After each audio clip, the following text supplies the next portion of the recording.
episode 3 now with Darnell. How you doing today? Okay, I'm doing good. That's great. That's great. So, how far are you from here? Actually, the office. Like, how was the drive? It's looking like a snow globe if you shake it right outside. Yeah. Right now.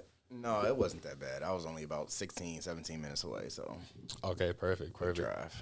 And then what? So obviously you're a realtor. You've been doing it for quite a while now. Yep, it'll be 3 years in November.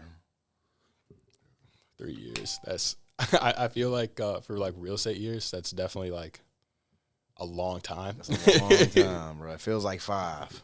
Yeah, I would imagine. It's almost like aging in like dog years at a certain point. Yep. In my first year, I sold like 1.5 million. Okay, so you were out here then. Yeah, I was out here my first year for sure. And then, I mean, years 2 and 3, like, we looking better? This year I did more than 1.5. Okay. We don't gotta get to the exact. Yeah. And then what brokerage are you with? I'm with Rivershore Realty. Okay. Yep. So it's a smaller brokerage. I was with Maxbrook Detroit, downtown Detroit, for a brief moment. Probably I stayed there for about 8 months, but then I went back to the smaller brokerage that I was at because it's black owned. It's only a few of us. Great minds think alike, and I want to be able to build a small brokerage up. Okay. So iron sharpens iron over there. I'm guessing. Yeah. Where's the office at? Is it in Detroit as well, or? Yep, it's in Detroit. We're right off of West Grand Boulevard. Okay, cool. Yep, not far from Woodward. So Great. So having you on today, because when we talked on the phone before, like actually having you come out, you said you got some success stories, some horror stories type deal. So I definitely want to hear both of them. Do you want to? Yeah. So let me go into some horror stories. All right. Okay. So everybody wants to be a real estate agent. Everybody, the commission is great, but a lot of people don't factor in how much work you do for free. Definitely not. So I'm doing so much work for free. But let me go into this story. So I had a seller, and we were supposed to be selling his house. There were some things going on in his life that he wasn't completely transparent with me about, that I didn't find out about until we were well on the way to close. So the entire time our relationship was good, but I was always able to tell that he was holding something back from me. Could just feel it. I can just feel it, and I'm trying to share this story without sharing too much at the same time. I hear you. So take your pauses. he was actually going through a divorce. Okay. And I wasn't sure the terms of the divorce, but the wife's realtor reached out to me and said, "Hey, I see that you're working with my client's ex-husband, and you guys are gonna sell, and he has to pay this much money, and he has to do this, and the whole call caught me off guard because she's telling me things that I don't even know about my own client, so it's kind of making me like, okay, I can't really respond to this right now. Right. So let me just absorb the information and take whatever she has to sell me, and then I'll go back to him, and then I'll give her a response later. So you're just blindsided. I was blindsided. So then I called him like, wait a minute, you going through a divorce? How did you know that? That's how he, he reacts to me as if I wasn't supposed to find out. How did you know that? Blah, blah. So, but little did he know, his wife's agent told me the whole breakdown, like why they were getting divorced and who was wrong and all this stuff. So it was real messy. And I feel like after I found out that he was going through a divorce, our relationship started to really hit a down slope at that point. And man, after that, I tried to get him the absolute most money that I can possibly get. I even started to sell his furniture for him. Just going overtime. I was going overboard. I wasn't making any commission on the furniture, but I was getting him another $20,000 just for the furniture because the wife was taking everything, bruh. When I looked at the closing disclosure, I was like, wait a minute. How? How is she taking this? She walked away with more money than anybody in the transaction. Really? and she wasn't even a part of the transaction. So just got blessed with a check, I guess. Just got blessed with a check just because he cheated on her.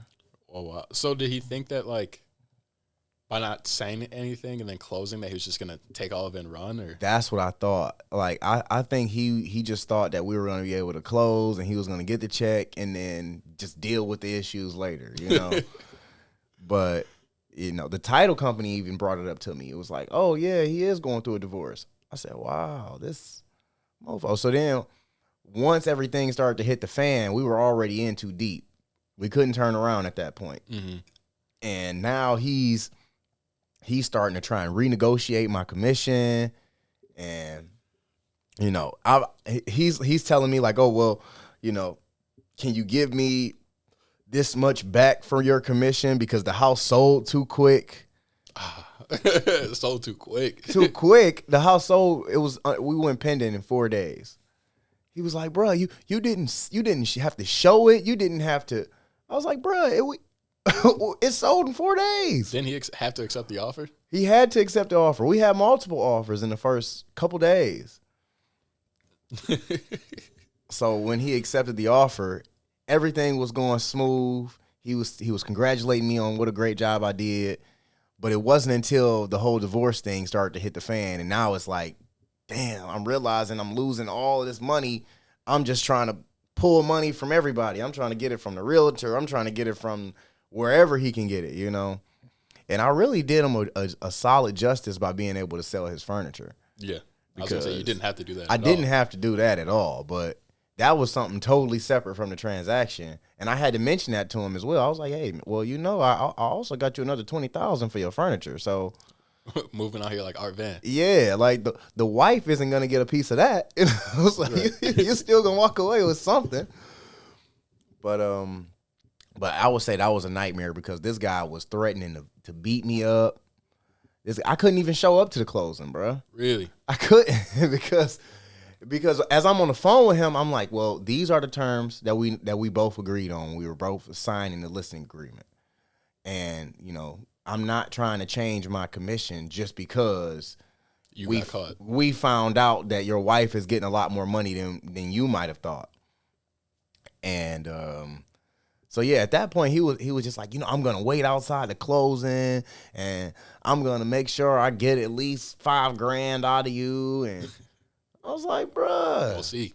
Yeah, I'm like, wait a minute, why are you doing this? You know, like I didn't do anything wrong to you. Right. I did what I came to do. You know, you wanted me to sell the house. Sold the house. I even went above and beyond by selling the furniture too. And now you telling me that you gonna basically try to extort me at the closing? I'm like, dang, we can't even take a picture together. Can't even hold the key. We can't even hold the key together, bro. But yeah, I had to wait until like the day after to go pick my check up. Oh wow. I was like, yeah, I'm not even gonna mess around with this guy, bro. No, you can't be up here trying to fight him at the closing. Like, so just let him sign the documents and just on to the next That's what I did. I had to call it. Is he gone yet? But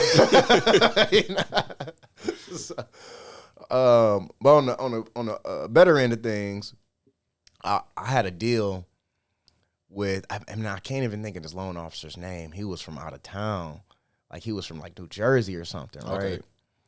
And this guy did so much for this deal to go through. Because the deal was not supposed to go through. This was one of those deals where I just turned my head like, well, okay, it's gonna fall apart any day now, you know.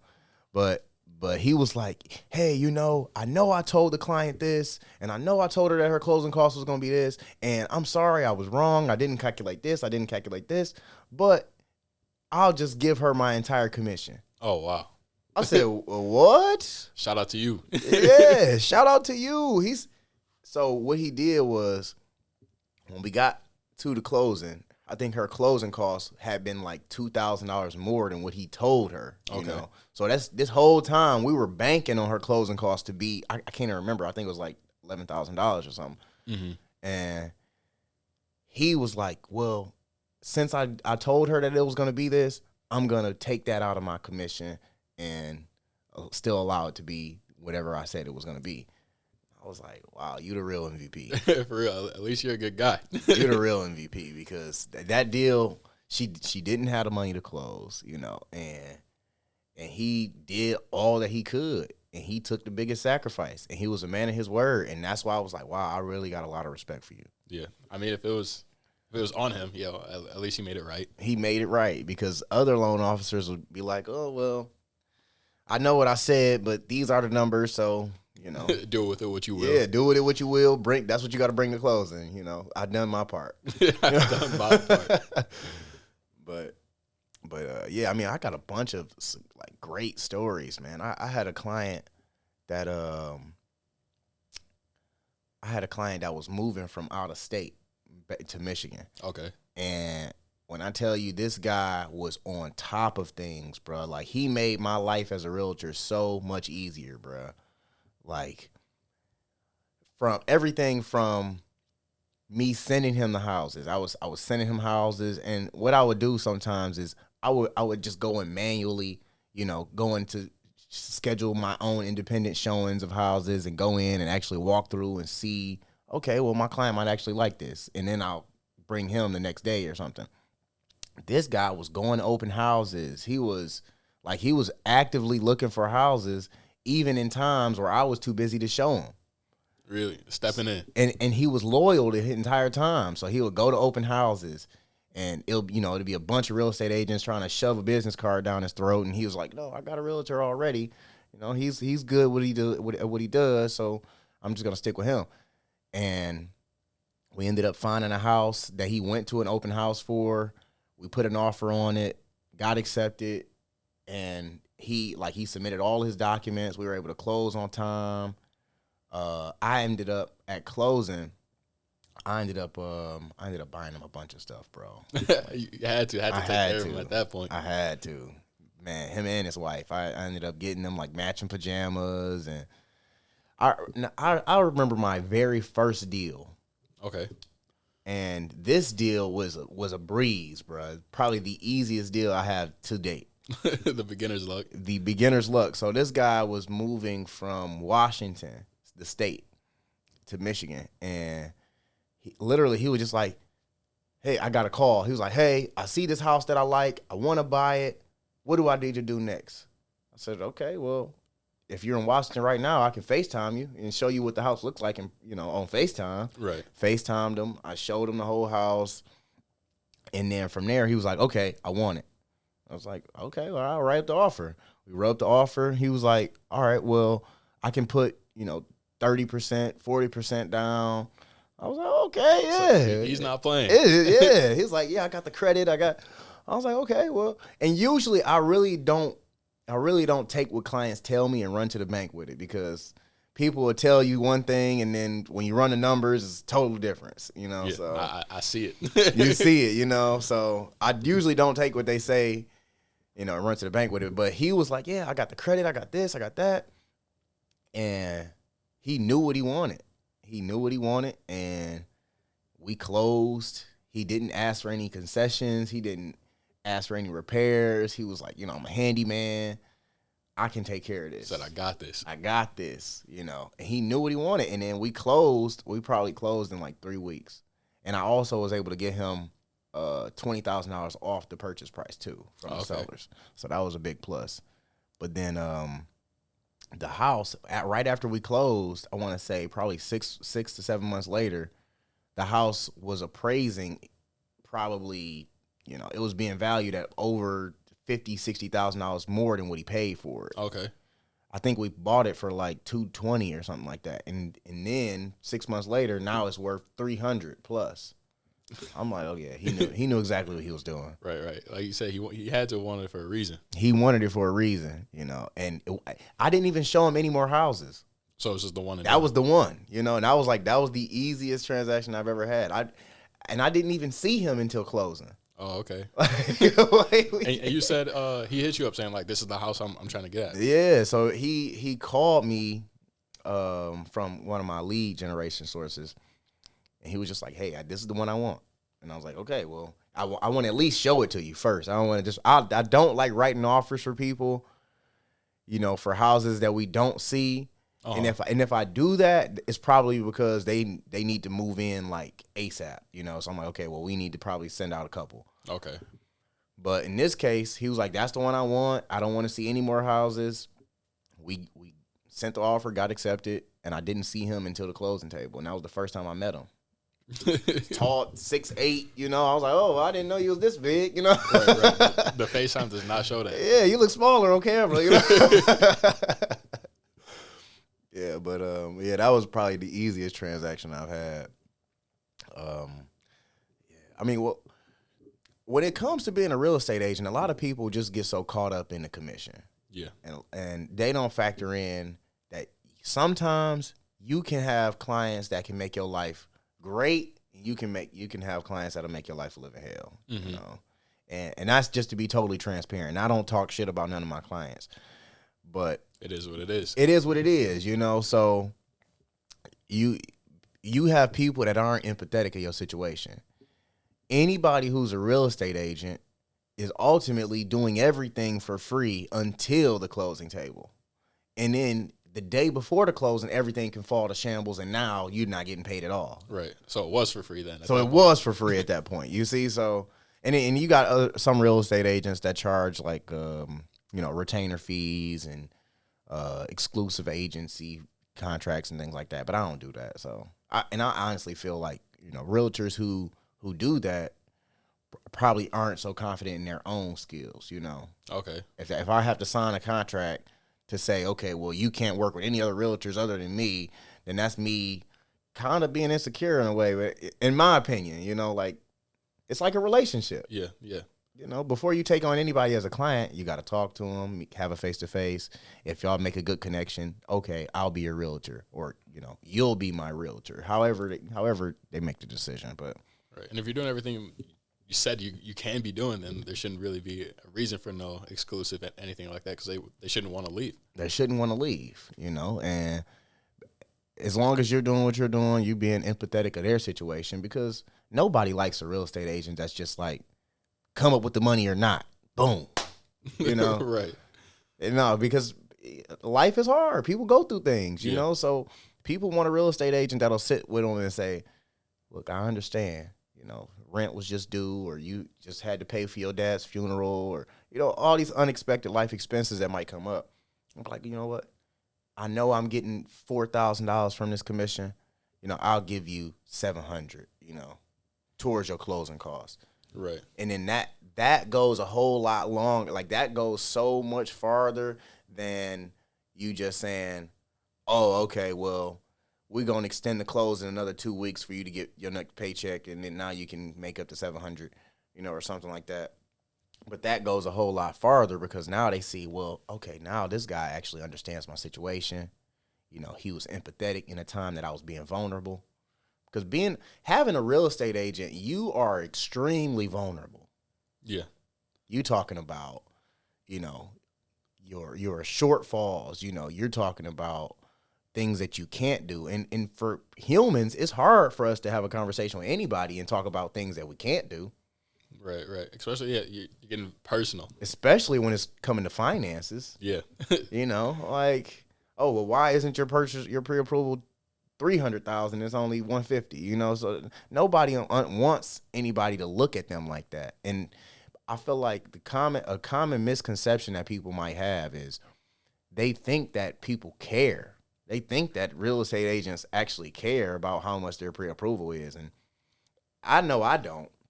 Some real estate agents are, the upper echelon, It's got to be a certain amount. It's got to be a certain amount, or I can't take you as a client. Yeah, you got some people like that, but I'm not like that. I understand that people go through all walks of life. And whether you're a first-time home buyer at 50, or if you're a 22-year-old buying $1 million house, I feel like everybody has the same struggles. Everybody goes through the exact same things in some shape or form, whether it be family issues, finance issues, and we all want somebody that'll understand and actually care about that. Because once people understand that you care, a wise quote that someone told me was, people want to know how much you care before they care how much you know. Okay. You might have to say that one more time. People want to know how much you care before they care how much you know. Where'd you get that from? I can't even remember. It was just one of those quotes I came across, and I was like, okay, yeah, this is one that's going to be tattooed on my brain. It's because you can have, the degree, you can have the master's degree, you can have all these accomplishments under your belt, but when you call your client into your office and y'all have a coffee and a conversation, if you can't understand or have a heart-to-heart with them, then it's like, I'm going to work with another realtor, or I'm going to work with somebody who kind of cares for my situation. Who can relate. Nobody wants to feel like they're smaller than you, from an egotistical point of view. Like, because I'm probably one of the shortest people in the room, so nobody wants to feel like, oh, I don't have enough money to be in the room with this guy. Right. And that's never the kind of impression that I want to give my clients at all. Definitely. And people just want to know how much you care, So when I have a conversation with my clients, I just understand what their goals are. Okay, well, this is your first time buying a house. That's goal number one. So we want to make you a first time home buyer. If you don't have a whole lot of savings put away, then we want to make sure that you can get as much grant money. We want to make sure you can get as much credits as possible so you can pay least as possible at closing. And understanding that, clients are like, well, okay, this guy's telling me about grants and funding that I didn't even think were possible. Right. And now they're like, okay, well, instead of him telling us that we can buy a house, he's telling us how we can find the financing for the house, how we can pay least amount of money for the house, how we can get all of these appliances, or, Detroit right now is offering a sidewalk program. So I sent that to a bunch of my clients. Like, well, if you just fill out the application, you can have a brand new sidewalk paved in front of your house. Okay. Is that for like when people buy, or can anyone just really apply? Anybody can apply right now. Okay. So it's a $25 million bill or a $2.5 million. I think it's more so $25 million. Okay. And it's on a first come, first serve basis. So as soon as that $25 million runs out, then it's like, hey, well, you can't apply anymore. But if you can apply right now, as long as you have a house, you can have a brand new sidewalk paved down front of your house. Okay. So you're really just out here going the extra mile then? Going the extra mile. And that's what it's about, because people understand. And once people understand how much you care, then you'll stay top of mind. Because Think about it. Look at these small mom and pop shops that's been in business for 20 plus years, and whether they're selling bagels or cookies or, something that's like a small price point, Yeah. In order for them to stay in business, they need to be able to generate volume. And for them to be able to generate volume, they need to be able to have as many people from within their community shopping there. And if they're not shopping there, then they go out of business. Yeah.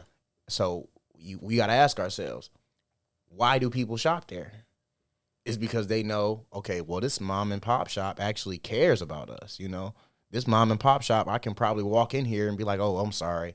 All I got is this, I'm short a couple dollars. Can I slide? And they might let you slide at once.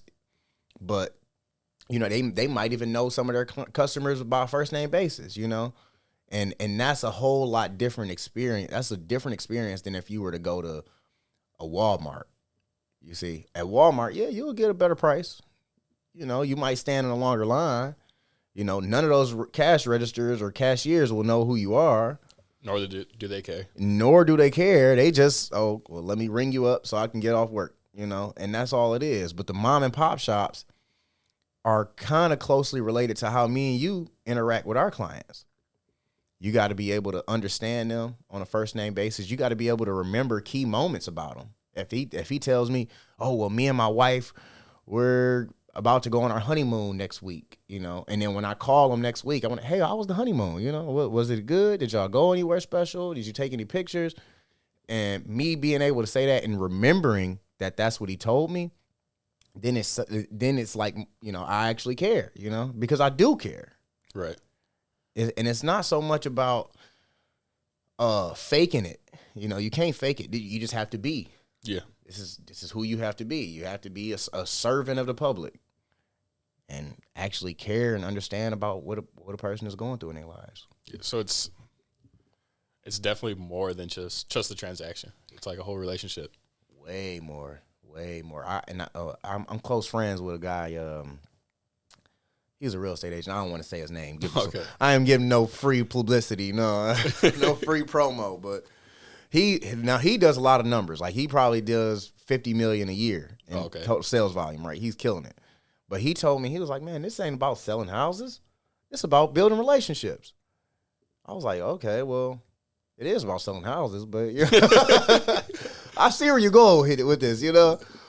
And building relationships. When I started to think that way, my clientele started to be a lot more long term. Okay. Because in the beginning, I want to say my first couple sales, I would sell the house to them or help them buy a house and then just be on to the next. Right. I wasn't circling back to say, you know, how has it been since you've been in your house for a month now? You know, is it giving you any problems? Have you discovered any big issues with the house? You know, and being able to reach back out and understand what issues they may be going through after selling the house shows them, oh, well, he cares. You know, he doesn't care just about the paycheck, because I'm not making any money just off checking up on you. Right. I made some money selling you the house, but I'm not making any money just making sure that how is your well-being inside the house. Definitely. Not making any money, but all the same, you're still servicing them. I'm still servicing them. And, you know, sometimes I had a client who I sold a house to, and she was like, yeah, I love it. I'm not having any issues. I just want to make some improvements. I don't know the right contractors. Can you point me in the right direction? I was like, yeah, I know a bunch of contractors. So I was able to send her some contractors. Man, I've done so much for my clients, bro. Sometimes, one time I've even paid myself. You know, like I've had a client that she was having some plumbing issues. It was a small fix. It was like $150, you know, to fix. But just me doing that was like, oh wow, you know. I called her. How's the house going? You know, oh yes, it's all right, but I'm having some plumbing issues because of this, and this. Don't worry about it. I'll send a guy out. He fixed it. I paid him. She didn't have to worry about it. And that goes so far. Yeah. So far. She's got to be trusting you for life at that point. For life. I mean, and I went to school for business marketing and understanding everything from the point of sale onward is crucial in being able to maintain and live as a real estate agent and be sustainable at it. Is because you want to be able to have, or you want to be able to leave an impression on someone to where anytime anybody says anything about a house or a loan or a mortgage, you're the first person that comes to their mind. Right. And the only way for you to do that is putting in the time and the work. It's not going to happen just off social media posts, or it's not going to happen just off, you know, how many houses that you sell, because every time you got to get out there and meet a new prospect or generate a new lead, and that's converting a stranger into a client. But then to even go further than that is converting that client into a friend. Yeah. And that's where the relationship comes in, is because once people understand, like, oh, well, he's more than just my realtor. He's my guy. You know, I can call him and talk about a bunch of stuff. Because even now, I still have old clients who I haven't even sold a house to that call me, you know, just to talk about problems that's happening in their life right now. Okay. Just to show how much they trust you, respect you. Exactly. And even though I never even sold them a house, they trust my knowledge enough to say, okay, well, this is an issue I don't really understand about. Let me call him because I know he knows a little bit more than I do. And even outside of that, man, like when I help people buy a house, I try to give them a gift at closing that will be a conversation starter. Okay. For instance, and this is a gem for all the real estate agents out there, for sure. A free one. I bought one of my clients a digital toaster. Really? Right. Big, nice. Like this is one of those toasters that you know you want, but you could never see yourself spending your own money on, you know? So you made that jump for him. Made that jump for him. So it's like little things that will be conversation starters. Like you walk into somebody's house and you see they got a toaster with no buttons on it. It's touchscreen, you know, and it's like 4 or 6 slots on it. Like, who the hell got you this? Like, it's a conversation starter. Yeah. Oh, that was my real estate agent. My real estate agent got me that, you know. And now I'm being talked about in the house. Right. Versus, you know, me trying to send them a mailer all the time, or, you know, now because it's something that they're going to use every morning, making waffles for the kids on their way to school, or toaster strudels or whatever, you know. And you got all these different gadgets on here that nobody else has because nobody wants to go and spend $100 on a toaster, you know. Yeah, but you did. Exactly. So every morning they're making the waffles. They're thinking of you. They're thinking of me. They're thinking of me just because. I mean, and I feel like that was something that came to my mind when I thought about, okay, I want to be able to get people gifts that are actually relevant to their house. Like, I don't want to be somebody that's just going to give them a bottle of wine at closing or pop a bottle of champagne. Because, okay, we popped a bottle of champagne, you drink it, you get a buzz, and a couple hours later, you sober again. And, you know, now I got my commission, and I'm driving off into the sunset, and you never hear from me again, you know?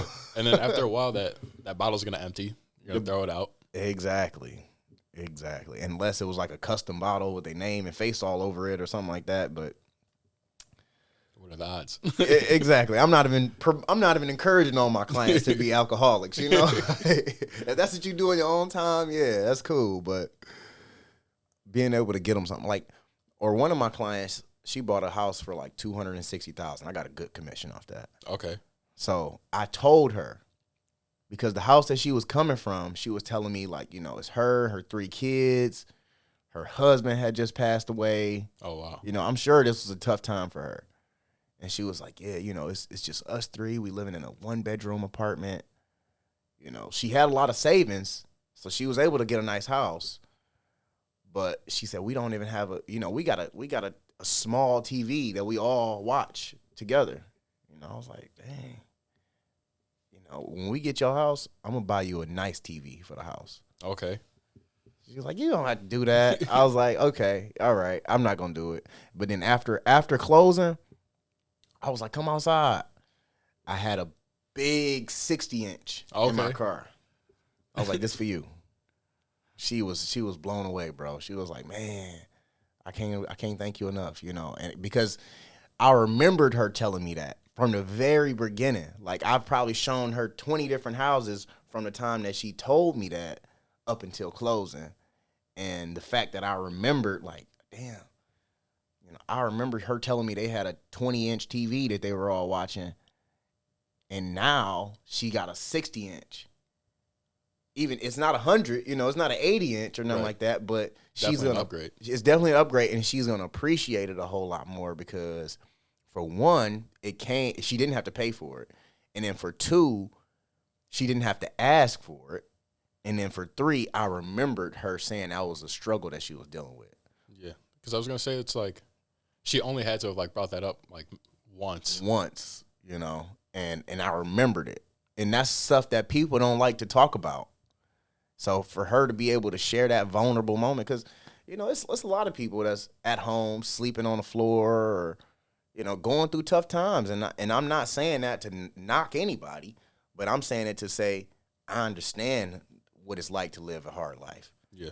You know, so for me to understand, or for me to hear that and pick up on it and remember it and give her a gift in light of that is like, it's a euphoric moment for me, because now I get to see her happy, and I know she's happy in the moment, but I know it's so much deeper than just the TV. Right. You know, now it's like, okay, now y'all got movie night. You know, y'all can sit around the TV and watch movies together, and it's a much different experience than if y'all was to sit in front of the 20-inch, you know? Yeah, so it's about being able to create a good ambiance for people, you know? Mm-hmm. Being able to I've known real estate agents that said things like they've given their clients like gift cards to go and spend, you know, $50 or something like that at the mall or something like that. And I'm like, yeah, that's cool, but I feel like that's too temporary. I'd rather get them something like a toaster or, you know, something that's real luxurious and nice that they wouldn't want to spend their own money on, but they can still get to enjoy while they in the house. Right. And then, so they're gonna say too, it's like those are things that, like the TV, the toaster, they're using all the time. All the time. Oh, I like that. So what do you have? Are there any like more success story stuff that you can share? Some success stories. They can be horror ones too. Some horror stories. Oh man, I remember when I was first getting licensed. I had another real estate agent who he was specializing in leases. So he was selling a lot of houses for rent, and this is where I was starting to kind of get my feel for showing houses. And I was showing a house that was for rent over on the east side of Detroit in a real rough neighborhood. So, but me, I was a go-getter. So I was like, okay, well, anytime my phone ring, I'm taking it. You know, I'm scheduling a showing. I don't care if you got to show me a pre-approval. I don't care about a proof of funds. If you calling about this house, I'm showing you the house. Because for me, it was more so about being able to get my name out there, you know, and be able to build some type of clientele. And the horror story is, and what made me move a lot differently now is I was showing this house, and I had a bunch of showings lined up for it. It was a house for rent on the east side. And by the time I realized it was so dark outside, and I had like 2 more people to show, right? But I was there. Like I walk in the house, show, and then go sit in my car and wait for the next person to pull up, you know? Making it happen. And when I realized it, I was like, man, it's dark out here. And then the people that showed up, they showed up like with a group, you know, and it wasn't just 1 or 2 people. It was like 4, 5, you know? And with it being as dark as it was, and I'm in a vacant house in the hood, anything can happen. And this was a rough part of the east side. Like, it was a fight that broke out across the street during the showing. Oh, really? Big fight. Like, I told the clients that I was showing the house, I was like, well, we can cancel the showing now. They're like, no, it's okay. You know? But it's because they understand that neighborhood. It was probably from that neighborhood. But the reason I say this was a horror story. Nothing happened to me, but I go in and I show them the house, and I'm thinking in the back of my mind, like, man, I'm outnumbered, you know, and I'm in a basement right now. Anything could happen right now. Right. You know, and they are a lot bigger than me, probably a lot stronger than me, and I'm outnumbered. So it's like anything can happen right. And I don't even know their names. Oh, wow. You know, like I wasn't asking for a pre-approval. I wasn't asking for a photo ID or nothing like that. You're just doing the showing. I got a call. Oh, you want to see it? Okay, I'll meet you there. So now I'm in a basement with 5 strangers. And I'm thinking in the back of my mind, like, man, this is bad. It's pitch black outside. If anything happens, nobody would even know who to look for. Right. You know, like, I could be, you know, anything could happen, God forbid. Right. And it might be a while before anyone realizes something did happen. Before anybody realizes something did happen. So after that, I ended up finishing the showing, you know, I walked them back out of the house. But then that was like a real eye-opening moment for me. I was like, wow, I need to move around a lot more strategically than I am.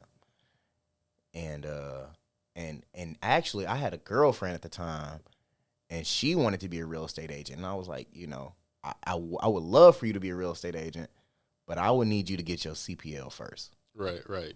Just because me understanding that, I'm more comfortable putting myself in that situation. Because sometimes as a real estate agent, it's no way to get around it. Yeah. It's no way to get around it. Like, sometimes you might have a client that seems a little sketchy, and they say they don't get off work till 6 p.m., So now they want to see houses at 7. By 7 o'clock, it's pitch black outside. Yeah, especially if it's during the winter. During the winter, So now you just got to hope and wish that this isn't a creep. Right. And if it is a creep, then you got to kind of have your escape plan planned out before you even go inside the house. Yeah. So you say you were in the basement. I was in the basement, and I was thinking like, wow, anything could happen right now. Thank God nothing happened, but I was just thinking about the possibility that I'm making myself this vulnerable, Yeah. But yeah, so anybody who's thinking about becoming a real estate agent has to consider things like this. Like, because I'm always going into vacant houses, with strangers, and then sometimes it might even be investors. So now I'm walking into a really like a vacant, rundown house. It might already be a body in the basement. So if people aren't aware of how vulnerable you have to be as a real estate agent. Yeah. And you have to be able to read the room. Reading the room is very important. If you can't read the room, you might walk into a trap. Yeah. And because a lot of real estate agents, have things happen to them, because people think, oh, just because you're a real estate agent, you carry wads of cash in your pocket. No, I don't do that. And then people would try and set up a showing just to set you up. Yeah. Just because they know you're going to show up. Right, because you got to do your job. You got to do your job. So that's something to really keep in mind for people that are thinking about being a real estate agent. All those aspiring real estate agents.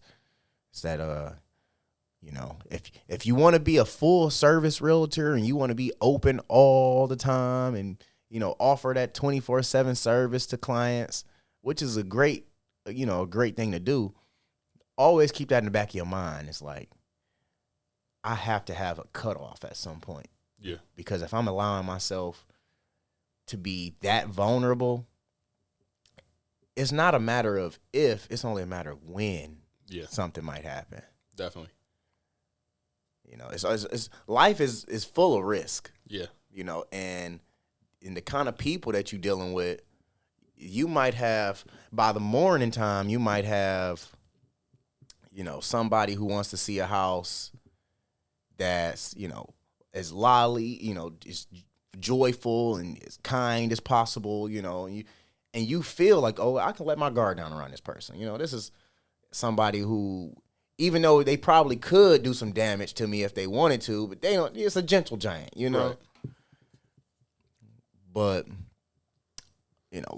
you might have somebody totally different 2 hours later, and now they show up tatted up, tattoos on their face and, ex-con, fresh out of jail, fresh out. And now it's like, oh, okay, sometimes it's okay to just open the door and be like, yeah, go, just go in there, walk around, Right, do your thing. Yeah, come on, let me know what you think about it, Yeah. Because sometimes you gotta know when to go and be able to read the room. Yeah. And limit your vulnerability as much as possible, because takers take. Yeah. And they do not abide by the same rules as givers. Yeah. So, and I say that especially for all the female realtors out there, is because definitely, man, it's a lot of female realtors. They posting things on social media. And I understand. You got to get the sale, you got to get those views and likes. But it might be somebody on the other side of the computer screen that's watching those pictures like, is she selling houses or is she selling something else? Right. And that might bring some negative attention. Yeah. So people can get weird. It can get weird quick. Very weird, and because women, they understand. You can be in the club, and just be at the bar and some weird guy walk up to you trying to scarf a drink down your face, Right. And it's guys like that look for houses too. Yeah.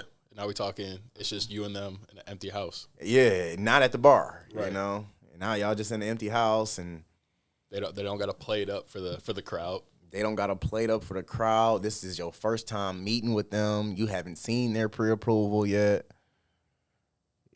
And I've had people send me fake pre-approvals. Really? I guess I'm not surprised at that one. Yep, I've had people send me fake pre-approvals and it was from Flagstar. I still remember this. This girl sent me a pre-approval. I still remember the name on the pre-approval, bro. It was I ain't gonna say the name, but it was so weird because when she sent it to me, I was looking at it and I was able to kind of text on it. Like I could basically type up the pre-approval number if I wanted to. I can change everything, and it's just like how it is. I can't think of something else similar to it, but like DocuSign or something. Like DocuSign, yeah, where you can just erase the name and put a different name. And I was like, okay, this is a little weird. So I called the loan officer that was on the pre-approval, and he was like, I don't know who that is. Who? He didn't even know who the name was that was on the pre-approval. So then but this person was trying to set up a showing with me. Yeah. And I didn't show her the house, but that kind of had my whiskers up, like, okay, well, somebody sent me a fake pre-approval to try and set up a showing. And now I called a loan officer, and he doesn't even know about this person because the pre-approval is fake. Right. So it's like, okay, well, what are you really trying to do here? Yeah. What's going on? What are you really? Yeah. Are you trying to see the house? Or are you trying to see me? Man, but to digress away from the dangerous, man, you might have clients that are just obsessed with you. Yeah. Like I had a girl that I was working with, and I was always going back and telling my ex-girlfriend about her, like, this girl, she's cool, but I'm not really getting the best vibe from her. Yeah. And the vibe that I was getting was more like flirty, and it seemed like she wasn't really as interested in buying a house. And she would do things like FaceTime me at 11:30 at night. She'll be doing things like that. And it was starting to become a headache. And I would try to tell her, like, let's try and keep it strictly professional. Right. You are an attractive girl. I'm a young guy. I'm sure we probably would, probably look good together or whatever. But for the time being, let's just keep things professional, Right. And try to talk within business hours or, not 10 p.m., no later than 9 p.m., really. Yeah. If it's a text message or something after 9, and okay, that's okay, but don't FaceTime me. Don't FaceTime me. And I wasted a lot of my wheels with that because she would just FaceTime me just to talk about anything. Like, oh, well, I seen this house, and what do you think about it? I was like, well, I'm not the buyer. You the buyer. Tell me what you think about it. Right, right. She was like, I just want to hear your opinion on it. I said, okay. Well, looking at the photos and looking at the comps in the area, I think it would be a good buy. You might have some appreciation value if we able to get it for under asking. I'm giving her the actual logistics of the house. Right, right. Bringing it to business. And she's like, okay, well, how about you just go over there and just tell me what you think about the interior of it. Like, I was like, the interior? What do I need to see the interior for? We see photos. Right. And I'm giving you the numbers. I mean, I don't need, what you want me to go and measure the rooms? Right. Like, what else do we need? What do we need to do here? And she, oh yeah, you're right. Okay, never mind. And then she'll hang up and then call me back, and then we'll schedule showings, and she'll show up 30, 40 minutes late to the showings. And then the final straw for me was her telling me that she was planning to move. She was actually about to move out of state. What have we been doing? I've been showing you all these houses, and now you want to hit me with actually, I'm just getting ready to move out of state. I don't want to buy a house here no more. I already got everything set up out of state. My whole life is figured out of state right now. And I'm like, okay, that's cool. I understand that. best of luck to you. Yeah. And then I leave. She sent me a whole, like, 2 paragraphs, 3 paragraphs of stuff. And I'm just like, okay, well, our relationship doesn't have to be like this. We have a client realtor relationship, and nowhere in that requires you to send me 3 paragraphs of, emotional, stuff as if we were breaking up or something, Yeah. That's not what you signed up for. That's not what I signed up for, and she sent me these paragraphs, and I didn't even read all of the stuff because after a while I just started, oh, well, this ain't even related to real estate, Yeah. This ain't even related to anything even close to her real estate goals. We talking about her baby daddy now, and I'm like, oh, man. all right, But then that was a hard one I had to let go. But I had to end my client relationship with her because I was in a relationship.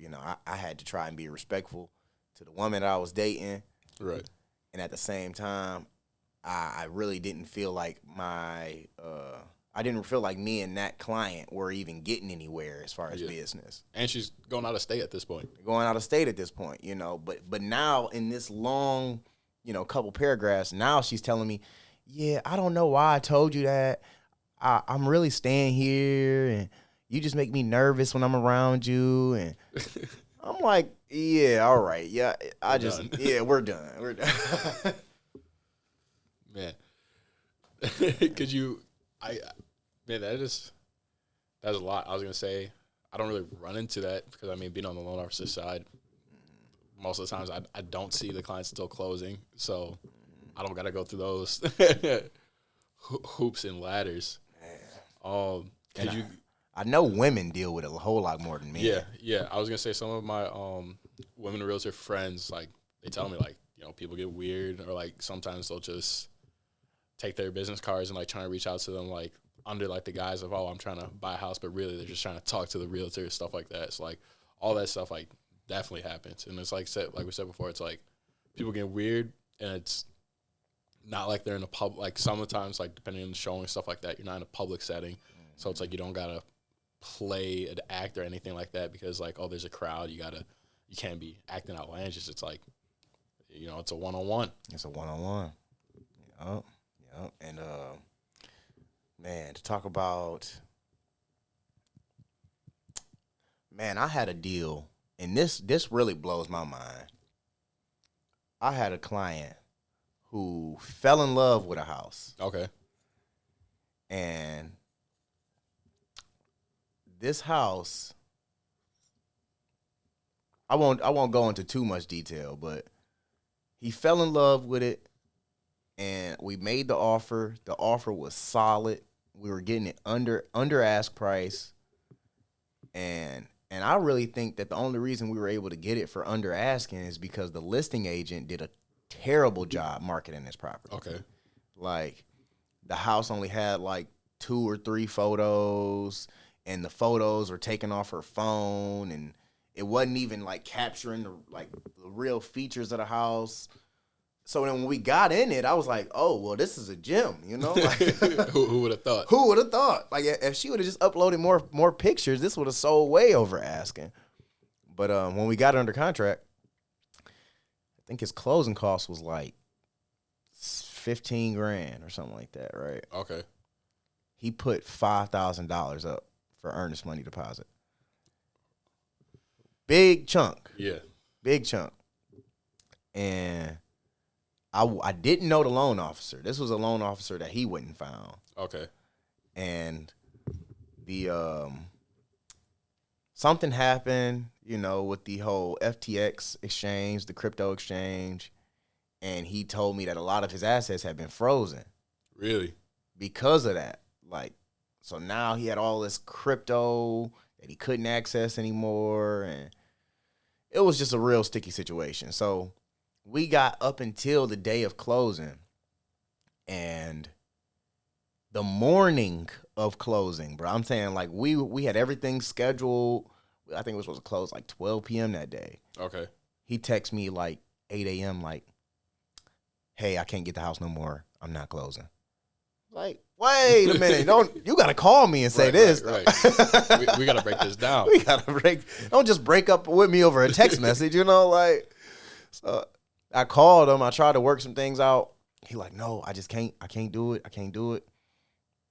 I'm like, man, well, we already threw all our contingencies out of the window at this point. Right. You got $5,000 in earnest. And you got $5,000 in earnest. And now just to go and tell the sellers, hey, he just doesn't want to pay for it at this point. I can't see myself doing that, Yeah. So I'm trying to fight tooth and nail just to make sure that he can get his $5,000 back. Right. The loan officer, now mind you, this is a loan officer who was like out of state somewhere, know. Well, I never done their past deals with, so she didn't owe me any favors or anything like that, right? So I was like, look, he is, he going through a lot. He can't close, and we need a letter of dissatisfaction so that he can get this $5,000 back. So she was like, no, I'm not going to do it. He has over $100,000 in his checkings account. You saying the loan officer is saying The loan officer is telling me this. He has over $100,000 in his checkings account and blah, blah, blah, blah, blah, blah. I was just like, so long story short, you can't write this letter. She said, no, I'm not going to deny him the mortgage because that'll be mortgage fraud, and I'm not going to. I'm like, oh, okay, all right. So I tried all that I could. We got to the closing table. He couldn't show up, and he eventually had to forfeit the $5,000. Did you still show up to the closing table? I showed up because it got to a point where when I told him, I was like, well, you're gonna lose the $5,000. If anything, it would make more sense for you to just spend the other 10, buy the house, and then probably sell it in later that year or something. Right. Don't just throw away the $5,000. Yeah. And that's pretty much what he did. He was just like, okay, yeah, let's do it. We're gonna close. We get to the closing table and he still ghosted me. Oh no. I was like, all right, well, there's nothing else I can do for you at this point. I can't help you if you don't want to help yourself. Right. And then, so he ended up forfeiting the $5,000, and that was just wild to me. But on the bright side, I want to say maybe a month later, he called me back like, hey, yeah, I'm ready to buy another house. I'm like, bruh, you just lost $5,000. You okay? Right. And then he ended up buying a house for his parents. But that time we actually closed. Okay. The house was a lot cheaper it was a lot more affordable than the last house, but he still went through and paid for it. I was like, okay, Yeah, I was gonna say with the FTX thing going on, it's like if he had 100,000 in the checkings in, I'm wondering did he have a lot more in the FTX that just got locked up and he's just panicking? He told me, he was like, man, I lost $60,000 this morning. I said, wow. I can't even fathom that. Waking up and losing $60,000 in one day. I'm hurt. I'll tell you that. I'm hurt. I'm not answering no calls, text messages. I just need some time to myself. No, we're not closing. Man, I can go on and on and on, man. Let me think. Oh man, I remember a deal that I had with another realtor. Okay. Now, this is me personally, I probably won't do any more deals with this realtor. If I get another offer from her, I would already know, let's go look. What's these other offers looking like? You're not blackballing, but you. I'm not blackballing, but it's like she put me through so much in this deal, bro. It was just it does not have to be this hard. Right. I'm talking about she was calling me maybe 10 times a day to talk about the exact same things. She'll be calling me 10 times in one day to talk about the inspection. Okay. All right. Well, is the inspection scheduled for today? Okay. Good. Hang up. Hey, we're here at the inspection right now. Just calling you because, all right. I understand. I'll wait. You don't got to call me and tell me you're there. Right. You told me when it is. You told me when it was, and she was just becoming so much of a pest. I took more than one day to reply to her email, right? Okay. But it wasn't even time sensitive because I think their inspection contingency was like 7 days, right? They had their inspection like the first or second day. Okay, so you got time. We got time. We got another week. And I can't even remember what it was that she was bothering me about. But I didn't get back to her until like, I think she hit me up maybe Tuesday. And she was blowing me up Wednesday. I just wasn't answering her calls.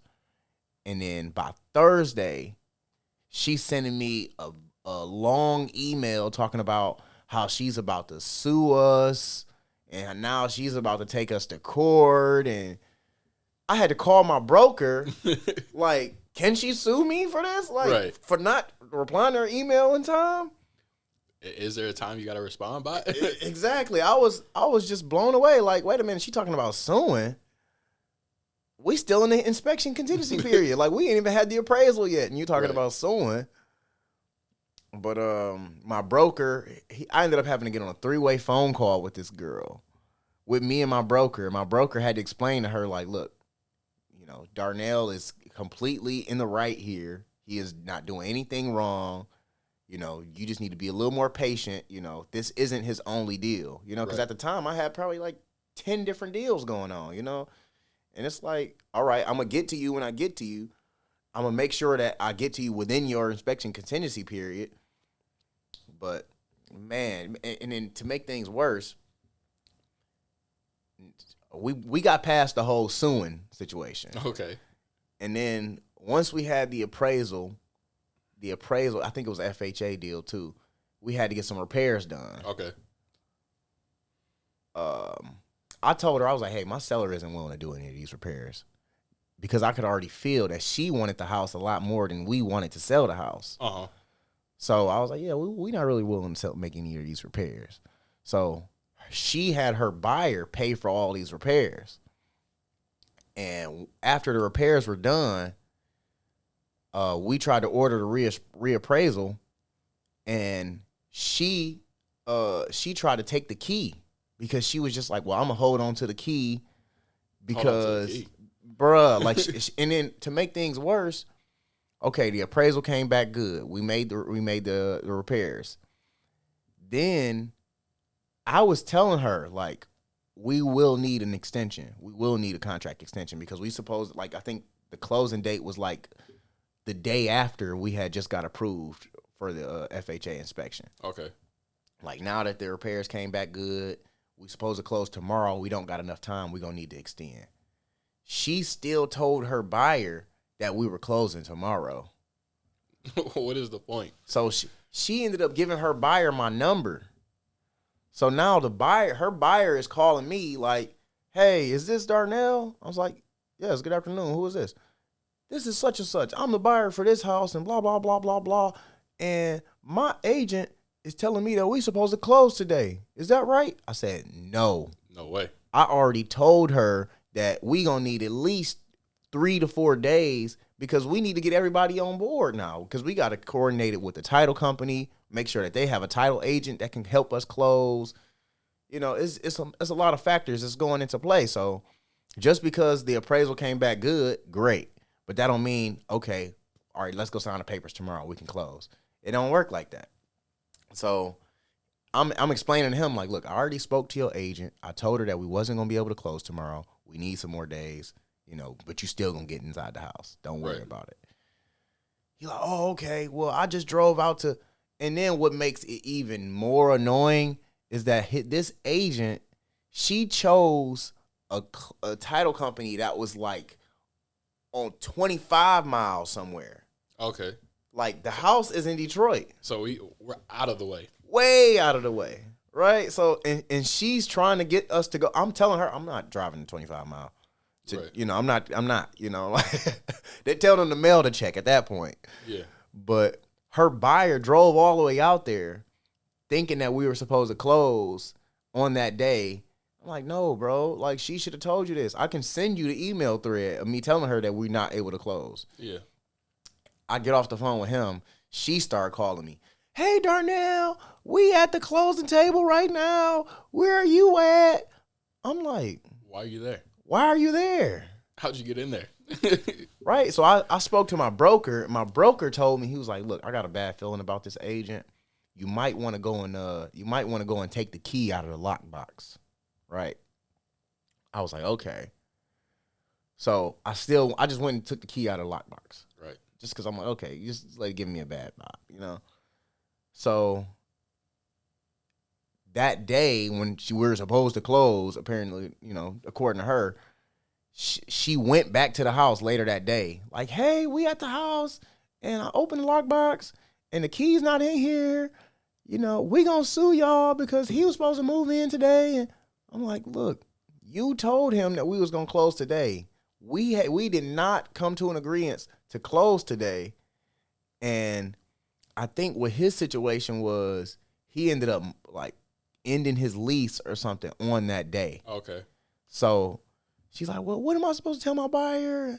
Like, well, you better pay for a hotel for him. Right. You don't want to put him in this position. So she's scrambling. She's scrambling now. And she went back to the house because she wanted to get the keys so that she can already start moving his stuff in. I was like, look, we got to find, you don't even have to find a walkthrough yet. Yeah. So, and that right there was just so unprofessional. It was like, it's like she was so driven on the money, and it was so obvious. And she was willing, she wanted to close on the deal as soon as possible, and not even taking into account that her client living situation hasn't even been totally figured out yet. Yeah. Which was so selfish, in my opinion.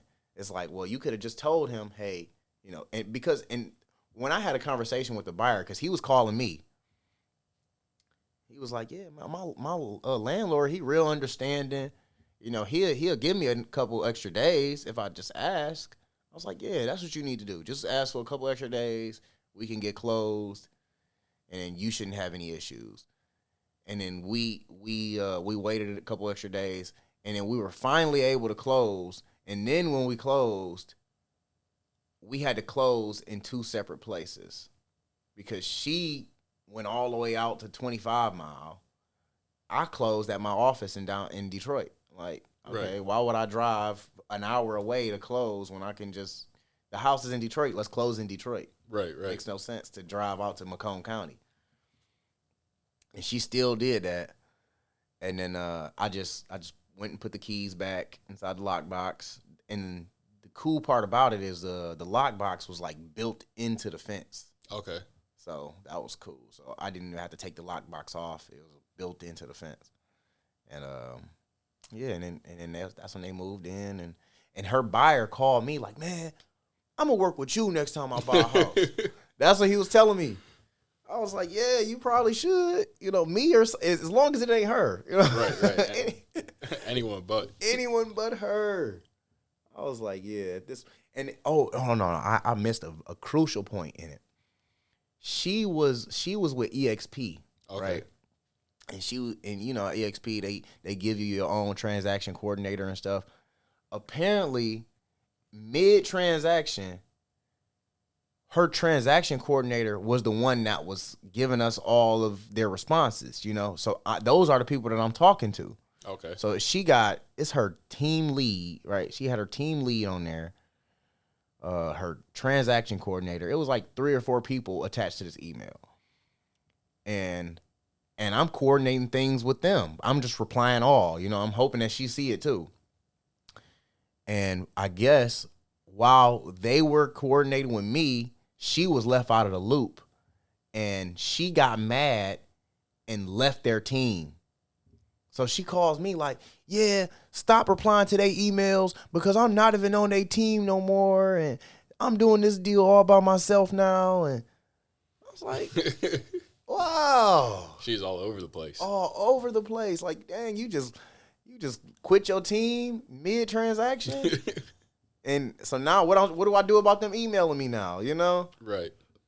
I was like, wow, this lady is a handful. Definitely. Man, I was like, yeah, never again. I can't work with her.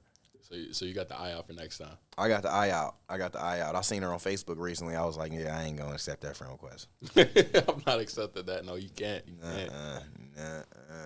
She knows what happened. She knows, bro. And you'll see, bro. Real estate is real. It's a real small world in Detroit. Yeah. Everybody knows everybody. You know, so if you do anything, or if you do any dirt, or you do some shady stuff during a deal, the word is gonna get around pretty fast. Yeah. People are gonna know. You know, so it's best to just do as good of a job as you can every time. Put your best foot forward. Be totally transparent, because nobody likes a real estate agent that lies. You know, even though you want to have your client's best interest, but at the same time, you don't want to waste everybody's time in the transaction. Right. Definitely not. If you know your client just went and spent all his money in Florida and Miami, and now he has no chance of closing, it's no point in going back and telling the listing agent, hey, yeah, we just working on some down payment assistance, and you know, just prolonging the process when you know that you're not gonna close. Right. It's over with. It's over with. And that listing agent is gonna remember that, you know. Yeah, and then he or she's gonna talk to their team. So like the whole team gonna know what happened, and then now you got way more people just on the lookout, just remembering what you did. Yup. And that's something to look out for. And you don't want to be that, because I would sit inside meetings and things like that with a bunch of other realtors, and they would talk crap about other realtors. Like, oh, you can't believe that guy did this, you know. And I believe it. And it happens all the time. And I don't want to be that guy that's like, can you believe that Darnell did? You know. And now I'm like the donkey of the day, you know. Anytime any realtor or loan officer speaks of me, I want them to be able to speak of me in a high, you know, like, oh, he was on top of it. He did his job. He was very, you know, transparent. His communication was on point. That's how I want people to be able to talk about me. And in this game, it's about reputation all the time. Definitely. The whole way. But, man, I can go on and on. Another time, I can tell you, what time is it? Oh, man, we've been going at it. we have. Time flies. Yeah. Time is definitely flying. But but now it's 8:30. You know, it was great to talk with y'all. You know, I'll definitely probably be on another time soon. But in the meantime, let's wrap things up. Okay, perfect. So tell us, to wrap things up, you know, tell the people where to find you. So you can find me on Instagram at Real Estate Wise Guy, or Facebook at Darnell Obamwonyi, or on Google, Darnell O Realtor. Okay, perfect. And then just really quick then, in a year's time, do you got like any like kind of goals or anything you're shooting for? Or? So this year, my goal is to be in the best shape of my life. Okay. That's goal number one. Goal number two, I want to do 4 million this year. Okay. I want to sell 4 million volume. So right now I'm at like, or after these next few closings, I should be at like 2 million. Okay. For the year, yeah. So you got plenty of time. Yeah, I got plenty of time. So 4 million, that's the goal. You know, just trying to stick to it. So I want to say get about 10 more families into houses, and I want to help a lot more people make a lot more money. Okay, perfect. So, if you're not on, you know, before the year is up, if you're not back, then we'll definitely revisit the goal, see what we hit, see how you hit them or why not, and then, you know, we'll go from there. All right, Phil. Well, it was great for y'all to have me, and I look forward to, you know, listening to some more podcasts that you may be making. No, definitely. And then, like I was gonna say, we'll wrap it up. So I don't have an outro, so we're done. All right.